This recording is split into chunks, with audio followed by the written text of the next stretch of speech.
مشکلوں سے لڑنا نہیں بلکہ سنبھل کر گزرنا سیکھو، ورنہ آپ کی شخصیت تباہ ہو جائے گی۔ ہاتھ پر ہاتھ رکھ کر بیٹھ جانا اور اچھے نتائج کی امید رکھنا جہالت ہے۔ عبادتیں جھکنے سے مشروط نہیں بلکہ نیتوں کی پابند ہوتی ہیں۔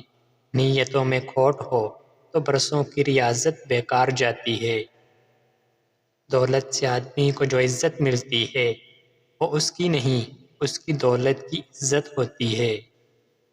اگر کوئی سائل تمہارے دروازے پر آئے تو اسے خالی مت لوٹاؤ، کیونکہ یہ اللہ کا تم پر کرم ہے کہ وہ اپنی مخلوق کو تمہارے دروازے پر بھیجتا ہے۔ آج کل لوگ وفادار کم اور اداکار زیادہ ہیں۔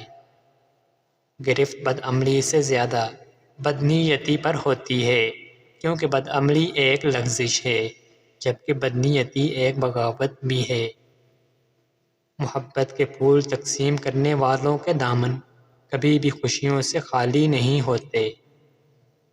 آزمائشیں انسان کا حوصلہ بلند کرنے کے لیے آتی ہیں۔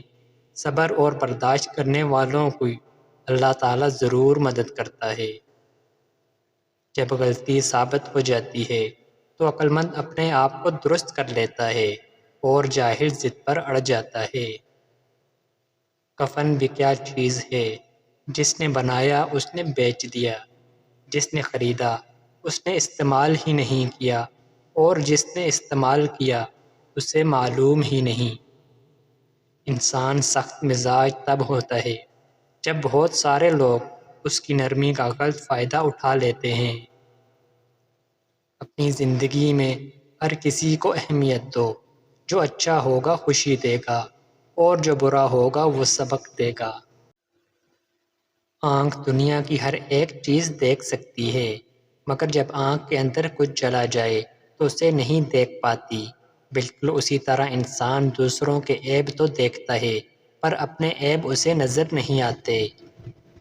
نیکیاں کرتے جاؤ اور دریا میں ڈالتے جاؤ۔ جب کبھی زندگی میں طوفان آیا تو یہی نیکیاں کشتی بن جائیں گی۔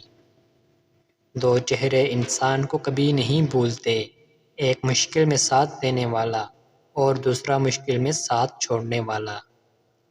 دو چیزیں اپنے اندر پیدا کر لیں، چپ رہنا اور معاف کرنا، کیونکہ چپ رہنے سے بڑا کوئی جواب نہیں اور معاف کر دینے سے بڑا کوئی انتقام نہیں۔